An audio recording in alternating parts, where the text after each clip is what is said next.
Hi guys! Welcome back to our channel. In today's lesson, I'm going to teach you how to solve simple interest problems using arithmetic sequences. So, let's get started. First, let's define a loan. A loan is a sum of money that one borrows from a lender with the agreement to pay it back over time, usually with interest. Okay, so pag sinabi nating loan, a loan is when you borrow money from someone, usually from a bank or financial institution. Okay? Let's look at some common examples of loans you might encounter in everyday life. First, we have the personal loan. This type of loan is usually borrowed for personal expenses like weddings, travel, or emergencies. Okay?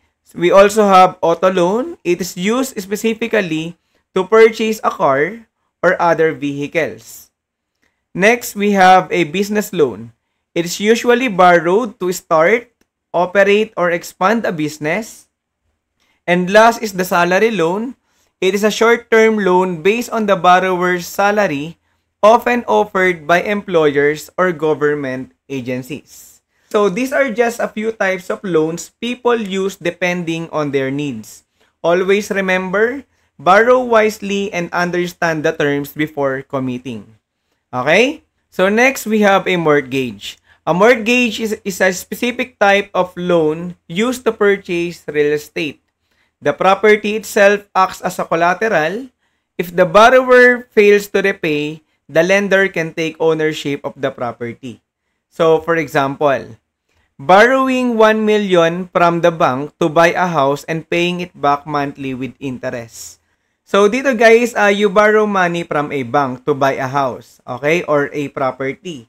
And if you don't pay, the bank can take the house, okay? So, when you borrow money from a bank or any lender, you are not just expected to give it back. You have to pay extra, and that extra is called interest. Understood? So, there are two main types of interest used in financial mathematics. We have the simple interest and compound interest. But, in this video, we will focus on simple interest, how it works, and how to solve problems involving it. Okay, so define natin yung simple interest. It is the amount of money added to a loan or investment over time, based only on the original amount. Okay, for example, you borrow 5,000 pesos, so let's say from a bank, at 6% simple interest annually. So dito guys, yung principal amount natin dito is yung 5,000 pesos. Kung saan tumutubo yung pera at 6%, ito naman yung rate. Okay, kung magkano yung ini-increase nung inutang natin. So to solve for the yearly interest, ang gagawin lang natin, just multiply 5,000 yung ating principal value times 6% and that is 0.06. Tama? So, pag minultiply natin yan, the answer is 300 pesos. Ito ngayon guys, yung ating yearly interest. So, ano bang kinalaman ng yearly interest kay arithmetic sequence? So, check natin. For example, in year 1, yung inutang natin is meron na siyang interest na 300 pesos. Tama? So, ibig sabihin, ang total amount natin is 5,300, including the principal. Okay, yung 5,000 plus yung tubo na 300 pesos. So, ang total amount natin is 5,300. Tama? So, in year 2, let's say tumagal yung utang natin ng 2 taon. In year 2, mag-earn ulit siya ng interest ng another 300 pesos. Tama? So, ibig sabihin, yung total amount from 5,300 plus 300 magiging 5,600. Okay, so in year 3, another 300 pesos. And yung total amount magiging 5,900. And in year 4, mag-earn ulit siya ng 300 pesos kung saan yung total amount natin is magiging 6,200 pesos. So dito guys, kung mapapansin nyo, yung total amount natin is para siyang arithmetic sequence. Tama? Yung total amounts natin, we have 5,300, 5,600, 5,900, 6,200, and so on. Kung saan yung A sub 1 natin is 5,300 and yung ating common difference is 300 pesos. Ito yung ating yearly interest. Tama? So, ibig sabihin, pwede nating gamitin yung arithmetic sequence to solve simple interest problems. Tama? So, now let's proceed to our practice problem number 1. You invest 8,000 pesos at 4% simple interest per year. Okay, so what is the interest earned each year? B, what are the total amounts after 1, 2, 3, 4, and 5 years? Letter C, write the arithmetic sequence formed by the total amounts. And D, what is the total amount after 10 years? So dito guys, nag-invest tayo ng 8,000 pesos. Tama? Kung saan nag-earn siya ng interest ng 4% annually or per year. So, ngayon, try nating isolve yung interest earned each year, no? So, solve natin. So, to solve for the interest, gamitin natin yung principal value. We have 8,000 pesos times yung rate natin, which is 4%. Okay, so now we can use our calculator. So, we have press 8,000 times 4% and then press equals. So, we have 320.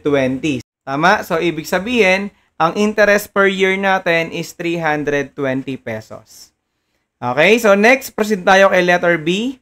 What are the total amounts after 1, 2, 3, 4, and 5 years? So, gawa tayo ng table. So, sa year 1, ang interest earned natin is 320. Tama? So, to get the total amounts, ang gagawin nyo lang, i-add nyo lang yung 320 doon sa 8,000 pesos. Okay? So, 8,000 plus 320, we have 8,320. Ito ngayon guys, yung ating total amount sa year 1. Sa year 2 naman, just add another 320 pesos. So, meron tayong 8,640.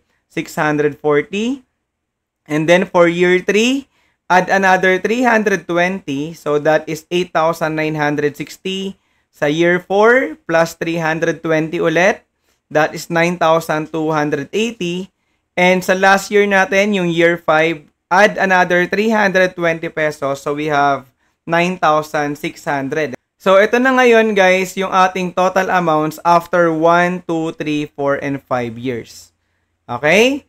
So next, letter C. Write the arithmetic sequence formed by the total amount. So, lagay lang natin, we have 8,320, 8,640, 8,960, 9,280, and 9,600. Ito ngayon guys, yung ating arithmetic sequence.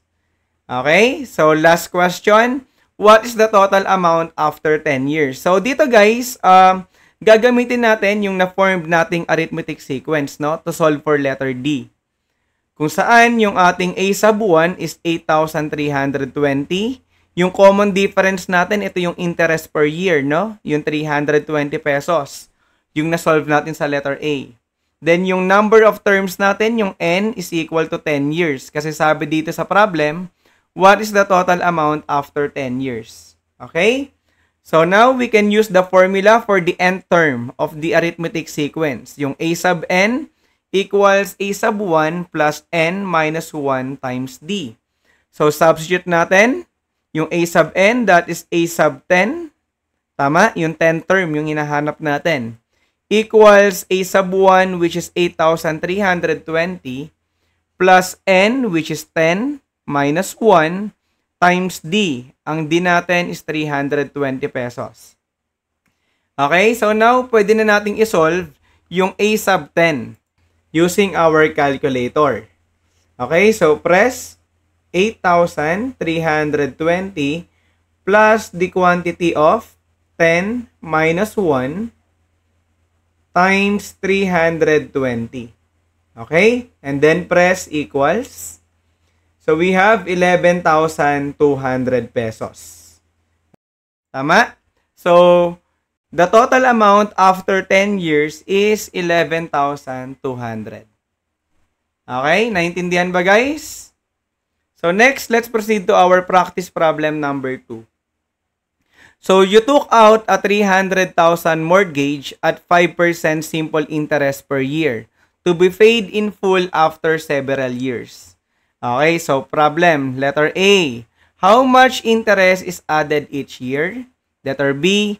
What are the total amounts owed after 1, 2, and 3 years? Letter C. Write the arithmetic sequence formed by the total amounts. And D. How much will you owe after 12 years? Okay? So dito guys, nag-loan tayo no, ng 300,000 pesos at 5% simple interest per year. So una, solve natin yung interest. Kung magkano ba yung ina-add each year, no? So again, yung principal value natin, which is 300,000, times 5% yung ating rate. So now we can solve it using our calculator. So press 300,000 times 5%.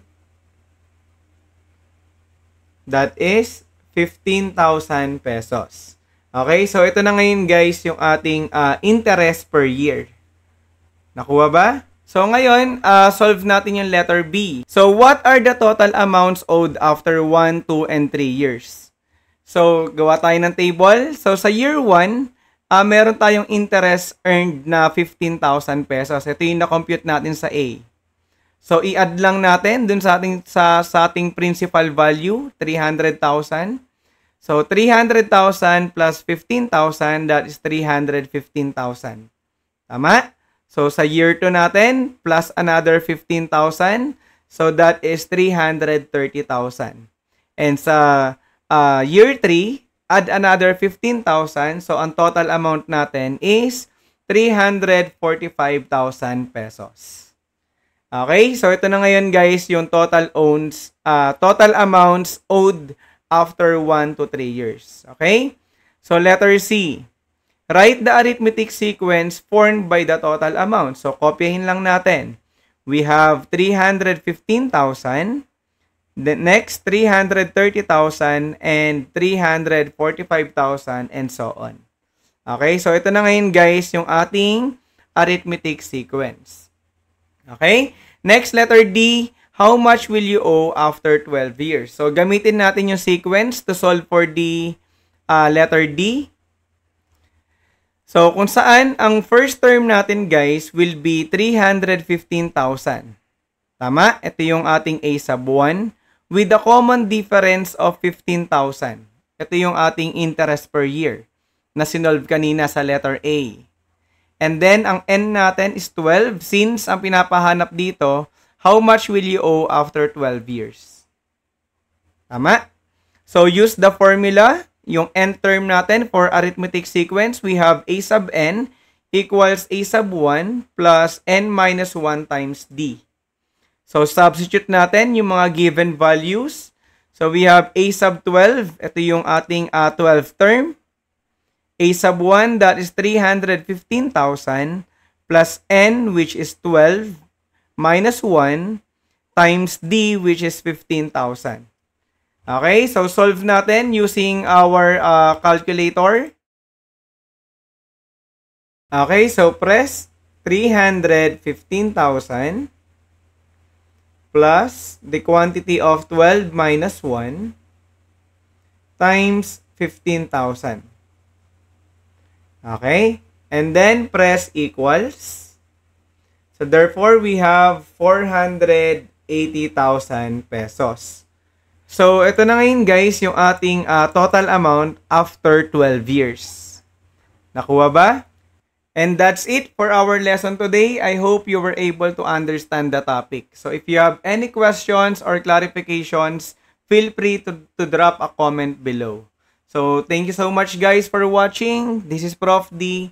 See you on the flip side. Bye!